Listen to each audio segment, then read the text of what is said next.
Que la paix, la grâce, la miséricorde, l'amour, l'assistance, la protection et la lumière du Saint-Esprit, comme promis par le Dieu Tout-Puissant, soit votre partage dans le puissant et glorieux nom de notre Seigneur Jésus-Christ. Exhortation de 5 à 10 minutes. Prenons sans plus tarder les Saintes Écritures.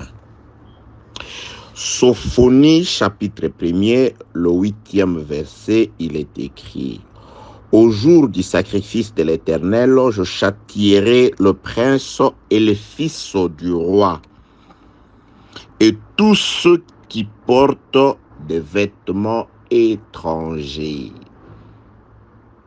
Paix de Dieu sur vous, au nom de Jésus-Christ. Je voudrais, bien-aimés dans les Seigneurs, nous exhorter selon la petite grâce du Seigneur. Dieu m'a mis à cœur de pouvoir nous interpeller concernant le vêtement, mais au sens spirituel. Je crois que ça, c'est le second audio faisant partie de cette chaîne d'exhortation que nous avons intitulé « De quelle espèce de vêtements es-tu vêtu ?» Là, bien-aimé dans le Seigneur, Dieu est en train de promettre un châtiment à une catégorie de personnes. Comme nous sommes dans l'exhortation, nous allons tous tout simplement prendre la troisième catégorie, parce qu'en faisant la lecture, il est écrit « Au jour du sacrifice de l'Éternel, je châtierai le prince et le fils du roi. » Ça, c'est les deux premières catégories de personnes. La troisième, c'est tous ceux qui portent des vêtements étrangers. Donc, je voudrais ici interpeller l'attention de mon frère, de ma soeur, que tout vêtement n'est pas à porter aux yeux de l'Éternel. Je rentre dans les Écritures pour savoir la différence, parce que là, quand Dieu est en train de parler, il s'adresse à un peuple à qui il a donné un modèle de vêtements. Que la paix, la grâce et la miséricorde de Dieu soient avec vous. Donc, si nous partons dans les livres de Deutéronome, attendez, je suis avec le frère qui nous a écrit ce livre de Deutéronome chapitre 22. Deutéronome chapitre 22, je prends le verset 11e. Dieu est en train d'indiquer à son peuple les modèles de vêtements que ces derniers peuvent porter. Tu ne porteras, Deutéronome chapitre 22, verset 11e, tu ne porteras point un vêtement tissu de diverses espèces de fils, de laine et de lin réunis ensemble. C'est-à-dire, en Israël, Dieu avait interdit que son peuple puisse avoir pour vêtement qui est tissé de deux espèces de fils différents. Donc, ce que nous portons de ces jours était une abomination devant les seigneurs, parce que de nos jours, très souvent, il y a un mélange de tissus, vous voyez, et la composition du vêtement, c'est 50% coton, 50% laine, 50%, je ne sais pas, cette façon de s'habiller était une abomination aux yeux de l'Éternel. Nous savons, est-ce que Dieu se mettait-il en peigne des vêtements? Non. Quand Dieu parle de ces choses, c'est qu'il y avait un enseignement. Raison pour laquelle il n'avait pas seulement interdit un vêtement tissé de deux fils différents, il avait aussi interdit à ce que dans un champ, on trouve des espèces de semences différentes. Donc, en Israël, du temps de la loi, si vous avez votre plantation de maïs, vous ne semez que le maïs. Si la plantation est pour le blé, vous ne semez que le blé. Ce n'est pas le cas comme dans nos jardins où vous pouvez faire le mélange dans un seul champ. Vous mêlez le maïs, les arachides, les haricots et consorts. Ça, c'était un champ en abomination aux yeux de l'Éternel. Que la paix, la grâce et la miséricorde de Dieu soient avec vous. Je prends le vêtement comme étant la vie. Je prends le vêtement comme étant l'enseignement. Donc, en quelque sorte, Dieu ne voulait dire qu'Israël ne pouvait avoir sur lui que l'enseignement venu de Dieu. Israël est celui qui ne devait marcher que selon la parole du Seigneur. Il n'avait pas à mélanger la parole du Seigneur avec le précepte des hommes. La raison pour laquelle, lorsque Jésus-Christ est arrivé dans la maison d'Israël, il en a fait une reproche au peuple.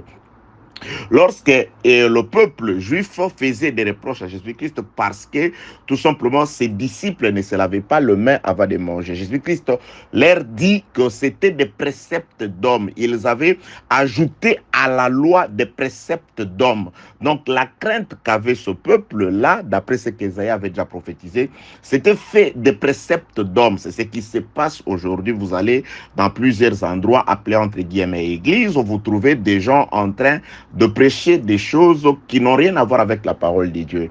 Certaines personnes ont ajouté à la parole du Seigneur des traditions, des habitudes et leurs propres opinions, ce qui en a fini la terreur. C'est pourquoi la puissance de Dieu ne se manifeste pas. Pourquoi? Parce que les hommes dits ou dits entre guillemets pasteurs ont mélangé à la parole du Seigneur ce que le produit ou le fruit de leur pensée. Que la paix, la grâce et la miséricorde de Dieu soient avec vous. Donc, tous ceux qui se mettront en vêtements étrangers, c'est-à-dire à un vêtement cousu ou tissé de manière non conforme à la parole du Seigneur, seront jugés et châtiés. Donc, le châtiment de Dieu est pour tout celui qui ajoute à la parole de Dieu sa pensée. C'est ça, avoir un vêtement tissé de deux fils différents. Que la paix, la grâce et la miséricorde de Dieu soient avec vous. Bien-aimés dans le Seigneur, il n'y avait pas que le tissu. Vous pouvez respecter les tissus. Mais il y avait encore quelque chose de plus que Dieu a ordonné aux enfants d'Israël de pouvoir ajouter à leurs vêtements. Je suis dans les livres de Nombre. Je prends Nombre, chapitre 15e. Nous sommes dans une exhortation de 5 à 10 minutes. Nombre, chapitre 15e. Nombre, chapitre 15e, je commence la lecture. Attendez, je cherche Nombre, chapitre 15e. Je commence la lecture au 32e verset. Comme les enfants d'Israël étaient dans le désert, on trouva un homme qui amassait du bois le jour du sabbat. Ceux qui l'avaient trouvé ramassant du bois l'amenèrent à Moïse, à Aaron et à toute l'assemblée. On les mit en prison car ce qu'on devait lui faire n'avait pas été déclaré. L'Éternel dit à Moïse, cet homme sera puni de mort. Cet homme sera puni de mort. Toute l'assemblée les lapidera hors du camp. Toute l'assemblée les fit sortir du camp et les lapida. Et il mourut comme l'Éternel avait ordonné à Moïse. Après cette action-là, un homme a été trouvé en train de pouvoir ramasser les bois le jour du sabbat. Dieu a ordonné que cet homme devait être mis à mort. Après qu'on ait exécuté la sentence de Dieu, Dieu va établir une loi par rapport à cette action-là. Qu'est-ce que Dieu dit? Verset 37e. L'Éternel dit à Moïse, parle aux enfants d'Israël et dis-leur qu'ils se fassent de génération en génération une frange au bord de leurs vêtements et qu'ils mettent un cordon bleu sur cette frange au bord de leurs vêtements. Quand vous aurez cette frange, vous le regarderez et vous vous souviendrez de tous les commandements de l'Éternel pour les mettre en pratique, et vous ne suivrez pas les désirs de vos cœurs et de vos yeux pour vous laisser entraîner dans l'infidélité. Bien-aimés dans le Seigneur, même les vêtements pour Israël rappelaient toujours la volonté de Dieu.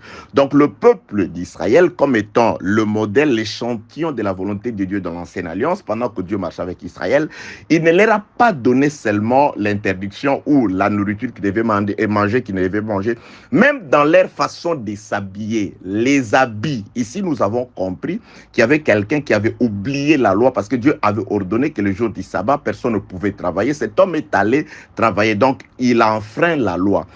Après que la personne soit mise à mort, Dieu appelle ou ordonne aux enfants d'Israël de pouvoir ajouter quelque chose dans leurs vêtements.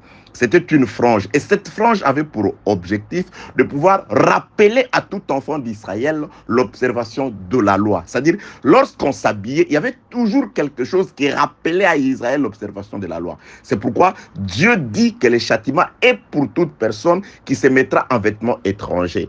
Les étrangers, pour les étrangers, à ce moment-là, ils pouvaient s'habiller tel qu'ils voulaient. Ils pouvaient mettre ce qu'ils voulaient. Mais un enfant d'Israël, il respectait la parole du Seigneur. Son vêtement n'était pas tissé plutôt de deux fils différents. Son vêtement n'était pas comme les vêtements de tout le monde parce qu'il y avait toujours quelqu'un qui le rappelait la loi.